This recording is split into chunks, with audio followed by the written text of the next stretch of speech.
YCP బీసీలకు ఏం చేసిందని బీసీ గళం సభ ఏర్పాటు చేశారని అనంతపురం జిల్లా టీడీపీ నేతలు ప్రకటించారు. ఆ సభలో ముఖ్య అతిథిగా మొత్తం రెడ్లు పాల్గొన్నారని ఎద్దేవా చేశారు. మరి అలాంటప్పుడు ఇది బీసీల సభ ఎలా అవుతుంది? రెడ్డి సభ అని పెట్టాల్సిందన్నారు. గత ఎన్నికల్లో 11 సీట్లు ఇచ్చి ఇంటికి పంపితే మళ్లీ ఇప్పుడు బీసీలపై కపట ప్రేమ చూపుతున్నారని మండిపడ్డారు. బీసీల అభివృద్ధికి పట్టం కట్టిన ఏకైక పార్టీ టీడీపీ అని స్పష్టం చేశారు. బీసీలకు రాజకీయంగా పెద్దపీట వేసిందని, బీసీల పార్టీ ఏదైనా ఉందంటే అది తెలుగుదేశం పార్టీని అన్నారు. వైసీపీ నాయకులు ఎన్ని తప్పుడు ప్రచారాలు చేసినా రాష్ట్రంలో బీసీలంతా టీడీపీ వైపే ఉన్నారని పేర్కొన్నారు.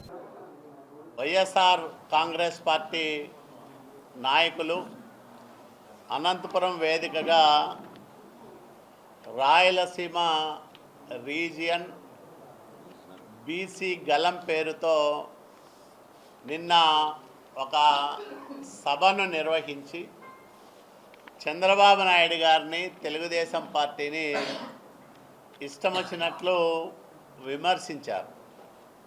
రాయలసీమలో బలహీన వర్గాల హక్కులని, బలహీన వర్గాల స్వాతంత్రాన్ని దశాబ్దాల కాలంగా ఈ గడ్డపైన అణచివేసిన దుష్ట శక్తులు లేదా వాళ్ళ వారసులు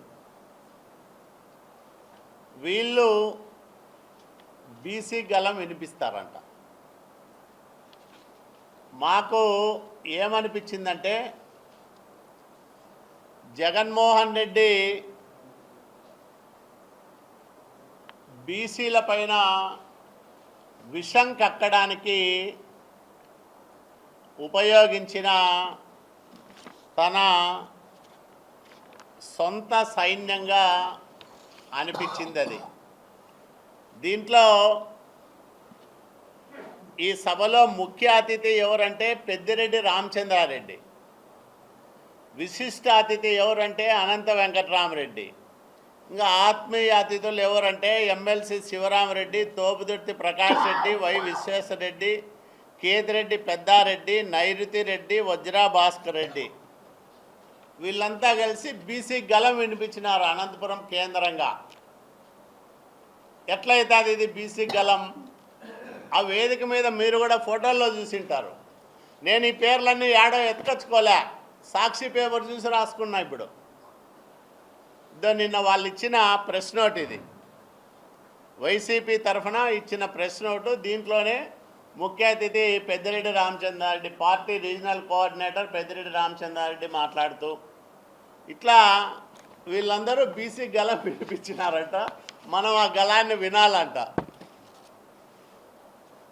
అంటే వైసీపీకి అధికారం పోయినా, అధికారం పోయి 2 ఏళ్ళు గడిచినా, 11 సీట్లకే పరిమితం చేసిన, ఇంకా వాళ్ళ ఆలోచనల్లో ఎలాంటి మార్పు రాలేదు, వాళ్ళ అగ్రవర్ణ దురహంకారం ఎంతమాత్రము తగ్గలేదు అనేదానికి నిన్నటి సభే ఒక పెద్ద ఉదాహరణ. దీన్ని మనం ఎట్లా చూడొచ్చంటే, జగన్మోహన్ రెడ్డి బలగం, రాయలసీమ రెడ్ల దళం, వినిపించని బీసీ గలం.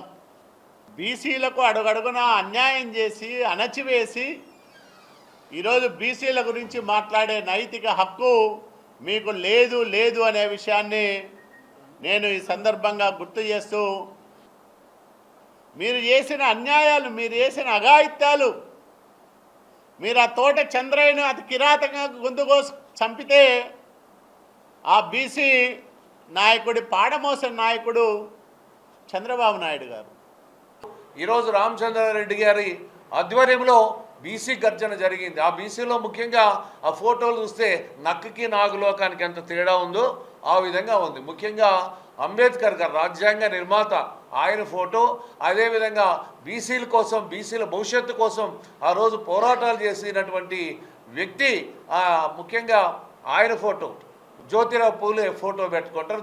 దాని పక్కలోనేమో పెద్దిరెడ్డి ఫోటోలు పెట్టుకున్నారు.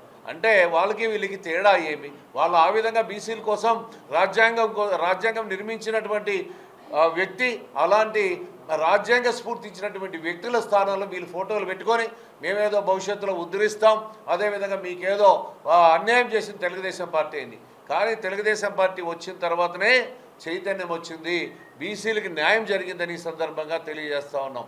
మొదటి నుంచి కూడా బీసీల పట్ల ఒక పక్షపాత వైఖరిని వహిస్తూ బీసీల అభివృద్ధి కోసము సంక్షేమం కోసం కృషి చేసినటువంటి తెలుగుదేశం పార్టీ స్వర్గీయ నందమూరి తారక రామారావు గారు మొదలుపెట్టినప్పటి నుంచి కూడా మొట్టమొదటిసారిగా రాజకీయాలను ఒక చైతన్యం తీసుకొచ్చి బీసీలకి ఎక్కువగా ఆ సామాజిక వర్గాలని గుర్తించి వాళ్ళని చట్టసభలో రాణించేటువంటి ప్రయత్నాన్ని మొదలుపెట్టిందే తెలుగుదేశం పార్టీ. కాబట్టి తెలుగుదేశం పార్టీ గురించి మాట్లాడాలంటే కొన్ని అర్హతలు ఉండాలి ఏ పార్టీకైనా. ఎందుకంటే ఈరోజు చూస్తున్నాం రాష్ట్రంలో గత 5 సంవత్సరాల పరిపాలనలో దాదాపుగా బీసీల పట్ల దాడులు నిర్వహించి బీసీలను హత్య చేసి బీసీల యొక్క మనోబలం దెబ్బతినేలాగా వాళ్ళ మీద కేసులు పెట్టేటువంటి ప్రభుత్వం ఈ దేశం మీద ఉందంటే అది వైసీపీ ప్రభుత్వం చెప్పక తప్పదు.